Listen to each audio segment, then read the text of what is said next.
ஏற்கனவே நான் இதே போல ஒரு சம்பவம் நடந்தபோது சொன்ன பதில்தான். இது தமிழ்நாடு அரசியலுக்கு ஆரோக்கியமானதல்ல.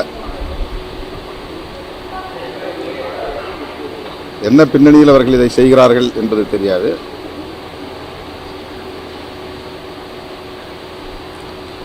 இது அதிமுகவினுடைய உட்கட்சி விவகாரமாகவும்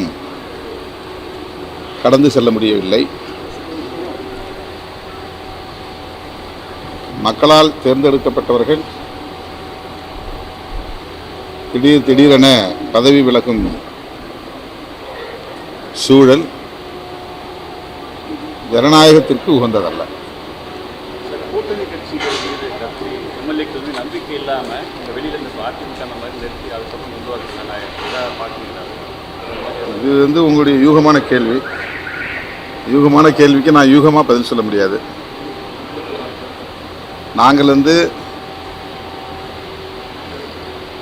தாவேக ஆட்சி அமைப்பதற்கு ஆதரவு நல்கி இருக்கிறோம். அந்த நிலைப்பாட்டில் உறுதியாக இருக்கிறோம். அந்த ஆட்சி 5 ஆண்டுகள் தொடர வேண்டும் என்பதிலும் தெளிவாக இருக்கிறோம். அதிலே எங்களுக்கு எந்த மாற்று கருத்தும் இல்லை, ஊசலாட்டமும் இல்லை.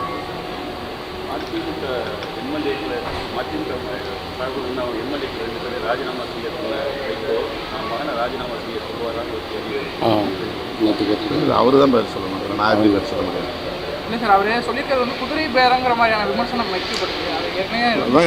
அவர் சொல்ற கருத்துக்கு நான் எப்படி, இது அவங்க உட்கட்சி விவகாரம், இது தெரியல. என்ன அது என்ன நடந்துகிட்டு இருக்குன்னு தெரியல.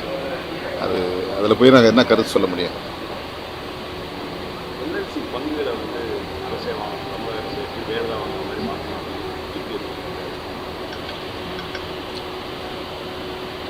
என்எல்சி பங்குகளை விற்கும் முயற்சியை முதலில் கைவிட வேண்டும் என்பதுதான் நம்முடைய கோரிக்கை. மெல்ல மெல்ல தனியார்மயப்படுத்துகிற நடவடிக்கைகளை தொடர்ந்து ஒன்றிய அரசு மேற்கொண்டு வருகிறது. அவ்வாறு விற்க வேண்டும் என்கிற ஒரு கட்டாயத்தில் தமிழ்நாடு அரசு அதை பெற்றுக்கொள்ள வேண்டும் என்பது ஏற்கனவே பல்வேறு கட்சிகள் வலியுறுத்திய ஒரு கோரிக்கை தான். நானும் அதனை வழிமொழிகிறேன்.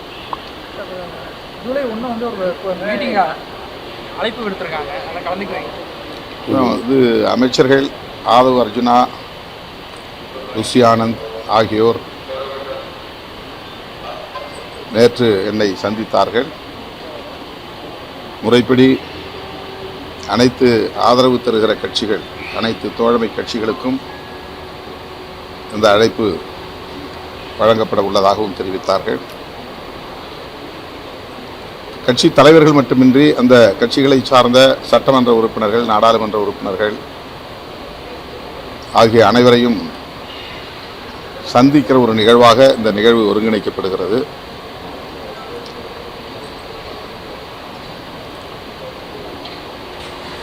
அந்த நிகழ்விலே முதலமைச்சர் ஆதரவு கட்சிகளின் தலைவர்களோடும் பேசுவார் என்று சொல்லப்பட்டிருக்கிறது. இந்த சந்திப்புக்கு பிறகுதான் என்ன பேச இருக்கிறோம் என்பது தெரிய வரும். இருக்கலாம், அது பற்றி நேற்று சந்திப்பில் சொல்லவில்லை. ஆனால் முதலமைச்சர் அதில் பங்கேற்கிறார். ஒரு தேநீர் விருந்து போல அந்த நிகழ்ச்சி ஒருங்கிணைக்கப்படுகிறது.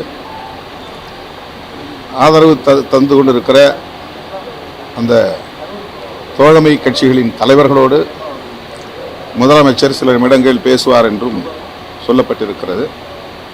பின்னர் தெரிய வரும். 41 பிரமுகத்தை சந்திக்கிறார்.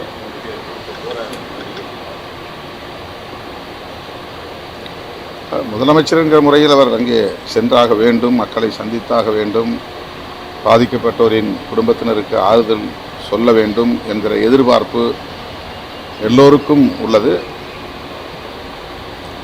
விடுதலை சிறுத்தைகள் கட்சிக்கும் அந்த எதிர்பார்ப்பு உள்ளது. அவர் அங்கே செல்லுவது அவசியமானது.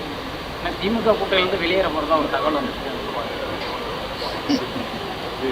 திருச்சி கிழக்கு நீங்க ட்ரை பண்றீங்கன்னா அதெல்லாம் தவறான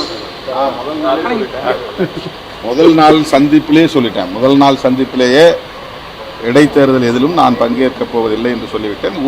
ஊடகங்கள் ஊகங்களாக செய்திகளை பரப்புகிறார்கள். தாவேக்காவுக்கு எந்த ஒரு அழுத்தத்தையும் நாங்கள் தரவில்லை. நாங்கள் இந்த இலாக்காவை மாற்றித்தாருங்கள் என்றும் கேட்கவில்லை. திருச்சி கிழக்கிலே போட்டியிட வேண்டும் என்ற கோரிக்கையும் நாங்கள் வைக்கவில்லை. இவையெல்லாம் ஊடகங்களாக ஊடகங்களே பரப்புகிற ஊகங்களாக இருக்கின்றன. விடுதலை சிறுத்தைகள் கட்சி அப்படி எந்த ஒரு அழுத்தத்தையும் தாவேக்காவுக்கு தரவில்லை.